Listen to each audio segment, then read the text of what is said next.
So part of, the same standard has to be applied. So back to Al Gore, right? Because I remember that election. I was studying political science. It was fascinating times. What a time to be alive. And when they announced that he was the winner, people stopped voting. They went home. They said, oh, he's won. Okay. Then they came back and said, oops, we made a mistake. No, they didn't make a mistake. Because there's no such thing as an election, it's a selection.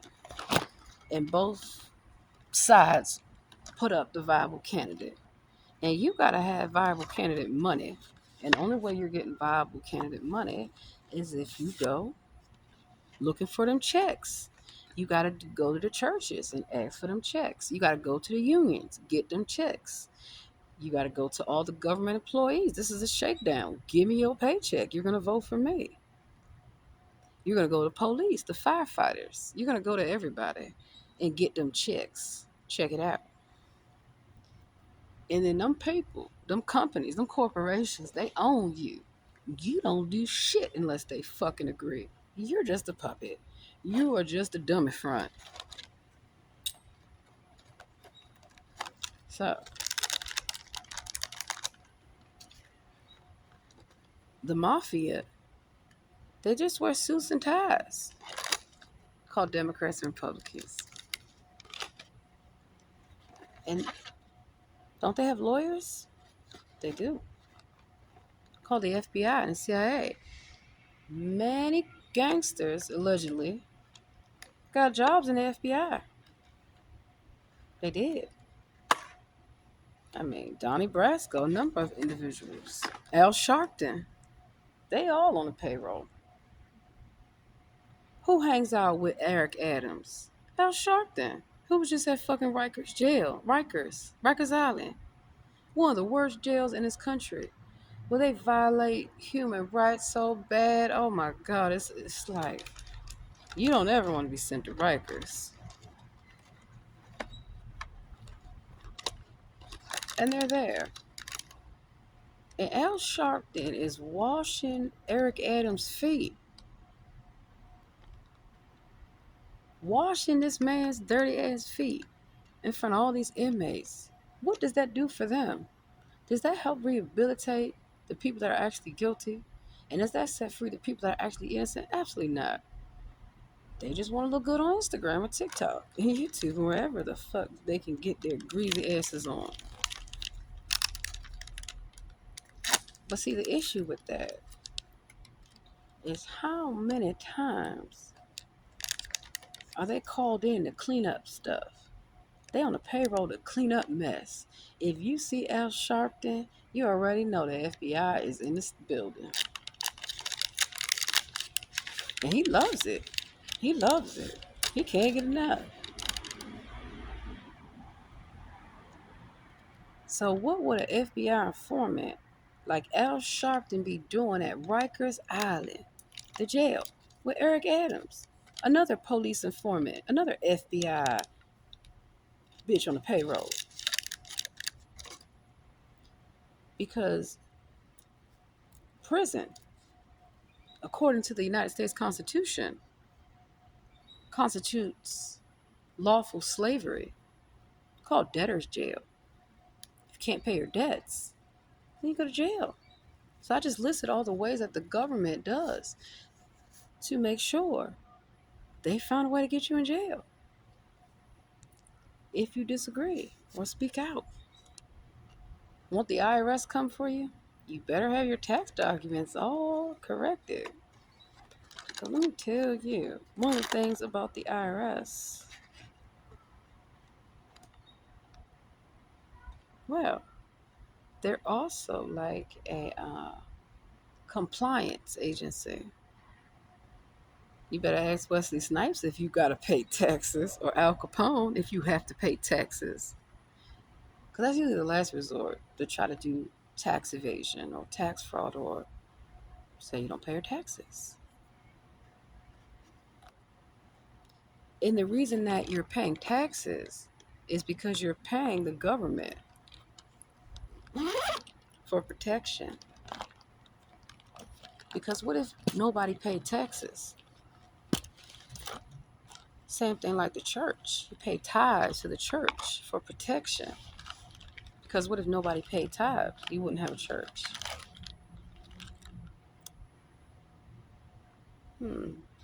So, elected officials are beholden to many people before they even get in office. And they make it clear what they expect of you. So that way, you know exactly what you're getting yourself into, for the most part. What they don't tell you is that they're all corrupt. And they all blackmail each other. They all don't fucking like each other. I told you. If you ever want to find out some good information about somebody, just ask people in the industry. If a lawyer does not like you, another lawyer, they will have the most dirt and gossip about you. I mean, they will know everything because that's their job. It's called oppositional research. So when you have a court case, you have to do background investigations.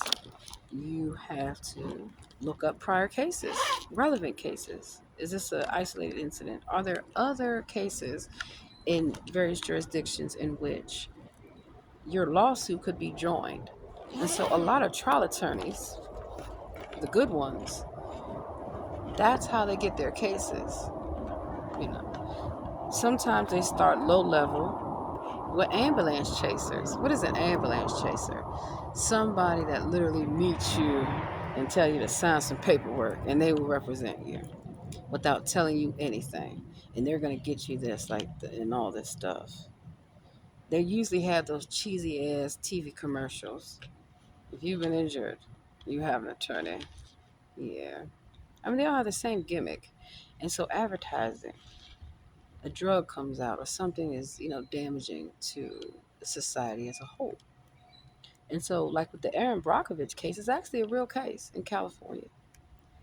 So where they found pollution and a number of things that were harmful. Radiation is harmful, different gases, a number of stuff. And sometimes those effects are not immediately present until years later when people start getting sick, like in West Virginia, right? People that work in the coal mines, black lung disease. People that work in a lot of occupations, there are a lot of hazards to them in that sense. And so when it comes to insurance, you have health care. And most of the time, your health care is provided through your employer. So let's talk about health care. How did Anthony Brown steal millions of dollars from the Maryland Healthcare Exchange? And it went unchecked. How did he take money from his own failed governor campaign, right? And he's also allegedly a veteran of the United States military. So there's a code of conduct. You can't just do what you want to do, you know. And he basically didn't pay his campaign debts. So what people don't know, if you have a campaign, whether you win or lose, you don't have to pay your campaign debts. And that's how they kick the money back to themselves. So most people that run for office don't even want the job. They just want to get the money. If I need to get my hands on some money real quick, I can go and file to run for office, and then I'm legally allowed, if as long as I have the rules, a treasurer, a president, and a committee. Then I can go tell people to give me money, and they're gonna give it to me. I'm gonna say, hey, I'm running. I got a campaign. It's right here. Give me the money. I'm gonna run for you. And they're fucking lying. It's always a crowded field. How many fucking people gonna run at the same time? So in a election like that, they're all running to see who is gonna get the money and run. Why do you think they're all running? Why do you think they are running for office? Because they're running for the fucking money and it's a race to the end. So, Landry's not guilty. Why is he under investigation?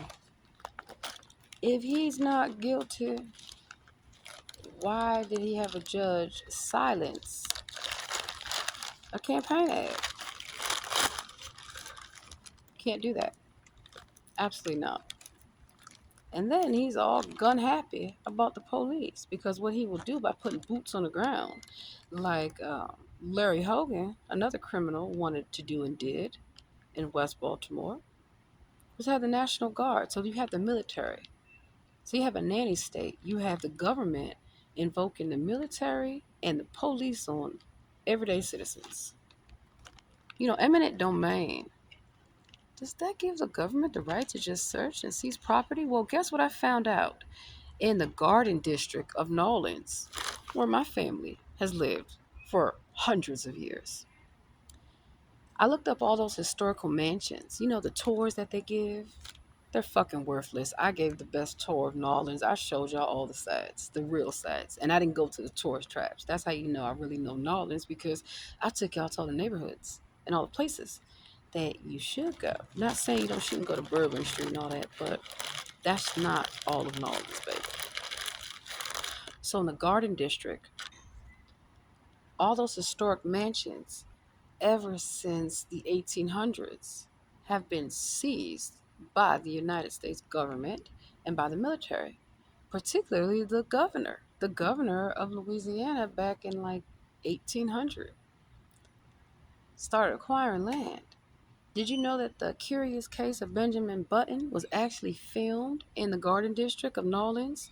And that many artists and painters and poets and all that, because New Orleans, we have our own culture. It's not just voodoo about putting roots and hexes on you. It's about a community. It's about people caring for each other and looking after each other. And, when you're in a jurisdiction, you respect the rights and the customs of the people. And so, in the Garden District, that's why I made all those videos and uploaded to show you. When you read the historical markers, it tells you who took the land. The Department of the Interior. So they was doing this well before Hurricane Katrina. The government and the military taking the land. Oh, we'll just take it. And they did occupy New Orleans. So that's the crazy part. They did occupy New Orleans. They did occupy Baltimore. And they did occupy DC.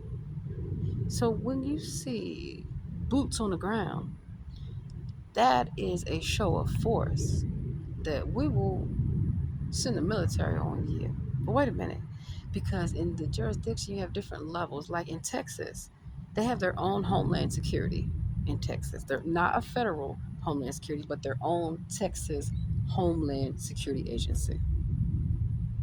So when Homeland Security, the federal agency, was created after when? 9/11. And the Patriot Act was created that controls all banking and financial transactions.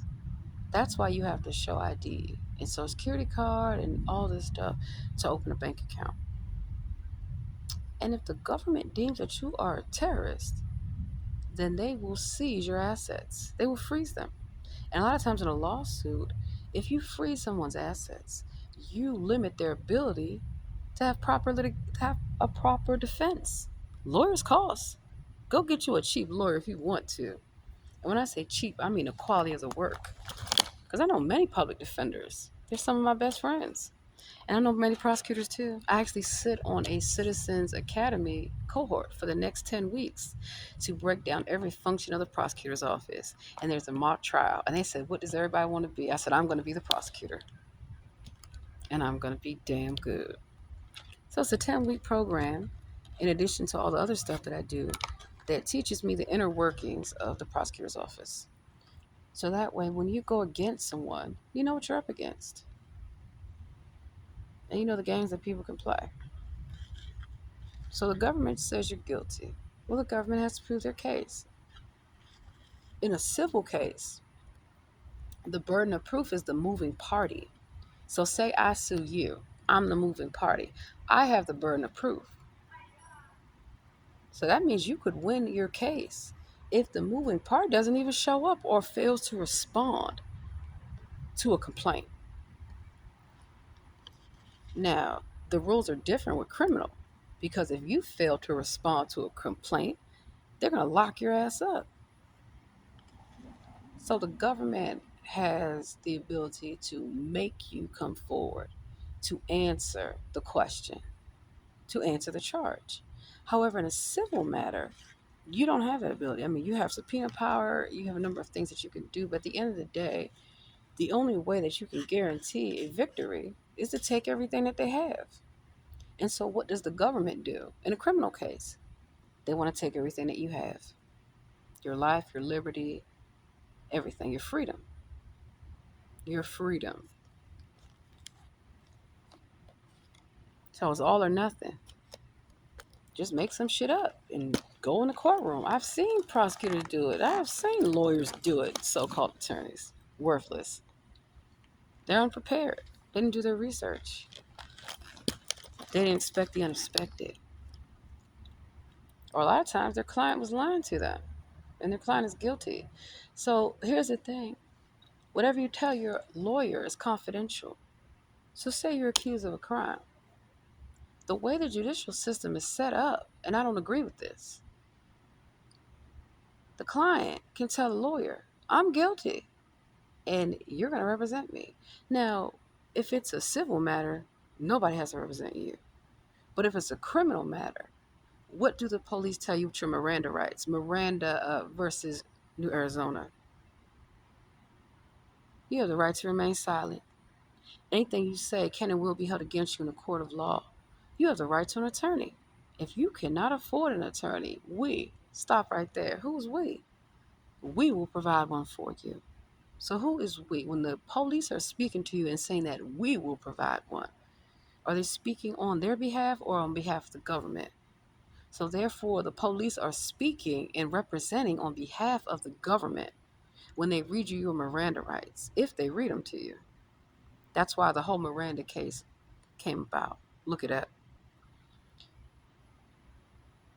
If you cannot afford an attorney, one will be provided for you.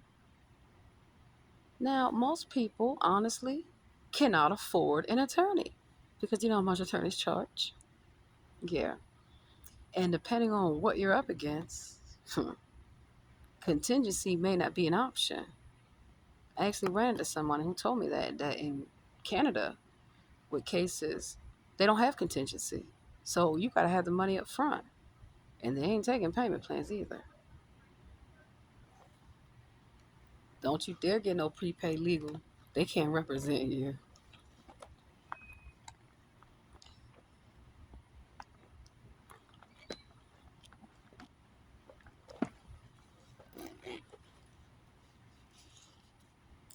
There's also the important part that anything you say can and will be used against you in the court of law. Do you hear that term? Anything that you say can and will be used against you. That's a threat. It can and will be held against you in a court of law. But who decides the laws? Who enforces the laws? Exactly.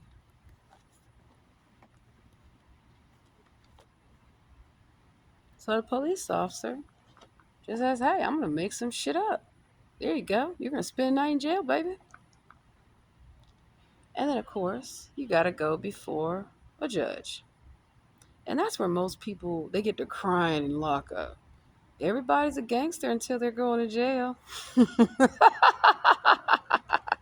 And then they're crying. No, they have an elderly parent. No, they have obligations. All of a sudden, they're an upstanding citizen and they simply cannot do jail time. So then it makes you wonder when you look at the conviction records of prosecutors, because that's what it's based upon, your conviction record. How many cases have you won? And you have to meet a certain quota. It's otherwise you won't keep your job.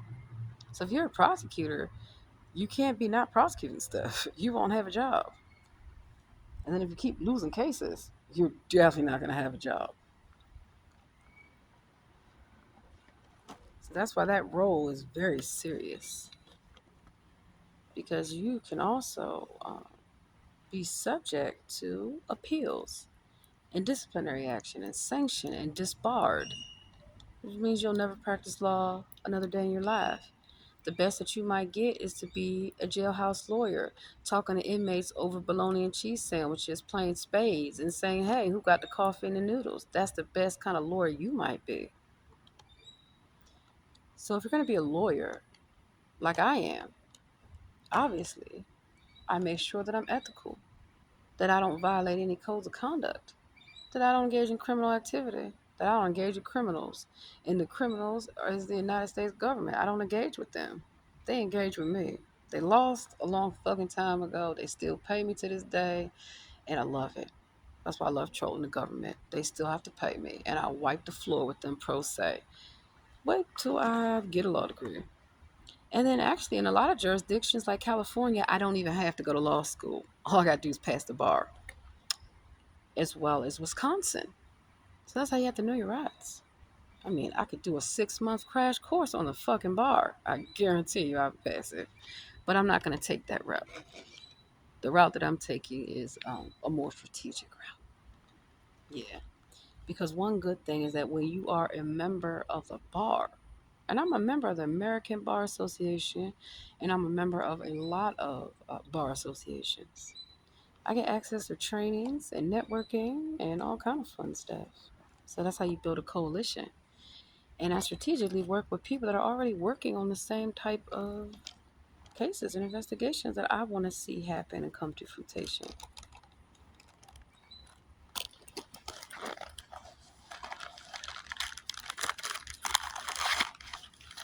That's why all these people are out of so many goddamn jobs. I wish it was just me, but it's not. It's a lot of people who say, hey, enough is enough. You got to be held accountable. You ain't who you say you are. You don't have any fucking authority. I think that's the worst thing a politician wants to hear is that they don't have any authority. They will get angry, baby. And if you tell the police they don't have any authority, they will retaliate, follow you and stalk you and arrest you. And then if you tell a judge or a prosecutor you don't have any authority because you're committing fraud, and they really get upset and say, I don't care, I will be the governor. You can't go from attorney general and you're already facing investigations to becoming the governor. It doesn't work like that at all. At all. But he gets his stupid ass on TV and wants to tell Louisiana it doesn't work like that. Huh. I want to see that yak cracker ass mouth run when I get all the parishes. Because that's how you get shit done. I get every fucking parish to go against his ass. What the fuck is he going to do then? Nothing. That's all you need. You get one or two parishes to start speaking up, and then the rest will fall in line because they'll see that you have a common enemy, your governor, not my governor. Same thing with Gruesome Newsom. Same thing pretty much everywhere. They come with a tough on crime stance as a way to lock your ass down. And you better not question it. Because if you do, the military, well, not even the military, because they're not the military. And that's why I said I'm going to get the military, the federal military, in comparison to the state military. Because in a lot of places you have what? The National Guard. Especially in California, the California National Guard. But that is just the state level. So how many governors have tried to declare a state of emergency? Like Gruesome Newsom. He did a complete dictator move. Shut down the entire economy of California. You cannot do that. Specifically when it's interstate commerce. So that's why you have to know the laws. Oh my God. Like, read the law. United States Code. Read the Uniform Code. The federal government does not have the right to interfere with interstate commerce. So, for example, if there are two states that are privy to a lawsuit, you can then bring it in a federal law or courtroom. And then you have the federal rules of procedure. You have the civil rules of procedure, you have the criminal rules of procedure, and you have the federal as well. Federal rules of procedure and evidence. So when many companies went belly up in California, it was because of the five families. Duh. Pelosi, Brown, all of them. Remember that video I did with the hammer chasing Paul? I mean, what is Paul Pelosi doing with a man drinking wine with no clothes on and a hammer? He was getting hammered.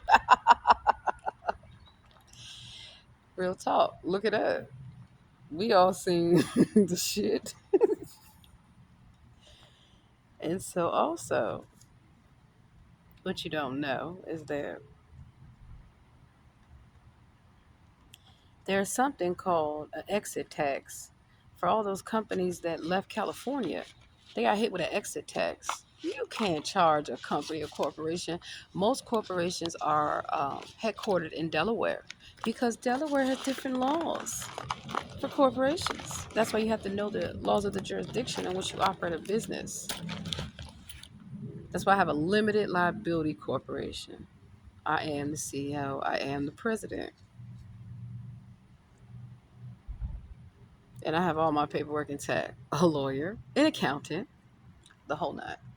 And when I decide to open in another jurisdiction, then I have to have a resident agent, someone that can sign for me, that can legally accept paperwork on my corporation's behalf. That's why I do very well with business and law because, I'm very smart. And I'm proud of that. I think more people should celebrate how smart they are. Like, so let's see here. Okay, I'm going to smoke this. And then tomorrow I have an all day assignment. I got to get up early in the morning and get down to my assignment. Anyway, so when you look at how it's beyond corruption, it's a safety thing. During the pandemic, they let all these dangerous people out of jail crying about COVID. There's people dying of COVID. You're in jail. Okay, so what? That means you should be let out because you can't take COVID. Goddamn. And of course, elected officials say, hey, come on out. Elected officials say, hey, because I asked a couple people, I said, if the crime is so bad, how come that nobody's doing nothing? Right? And they told me that they recently passed a law to where they can't do anything to the homeless. The same scheme I saw in California with Governor Newsom and all that. LA, San Diego, the whole nine, where they make it so they can pretty much go in businesses and terrorize the businesses and steal from the businesses. With all this stuff that's going on, people are just walking in stores stealing. How? When people work hard for those businesses. And that's, their jobs. So when stores close down, like they pulled out of Union Station, when stores close down in a lot of places due to theft, who allows them to get away with it? Because the setup it's called extortion. So in California, they have what's called unrealized capital gains. So the whole word about something being unrealized, it means it hasn't come into existence. So you can't put a tax on unrealized corporate gains because they have not been sold, they have not been transferred. And I took a course on that recently about how is it that California has an exit tax on companies that leave, and many companies left California, like many residents. And they also have where they want to pass a tax on imaginary money. If it's unrealized, it's not real. You haven't transferred the asset. You haven't sold it. You haven't disposed of it. So that's the good thing about law. It covers many things. So I am going to smoke. I have things to do, like work tomorrow. I have a very important assignment. It's all fucking day long. So I got to be ready. And I will. So think about that when y'all look up Louisiana and you see what the hell is going on down there, it's way beyond the mayor, baby. Way beyond that. Because Landry just got in office. So look up voter suppression, which he did, the low turnout, which also occurred. And now he's just like, I'll do what I want to do. He's the new Tiffany Haggard. Tiffany Haggard, don't worry about it. I've moved on from you. You're going to jail too. But so should Landry. So should Hunter Biden. So should a lot of fucking people, to be honest with you. And I'm going to make sure y'all asses go. Goodbye.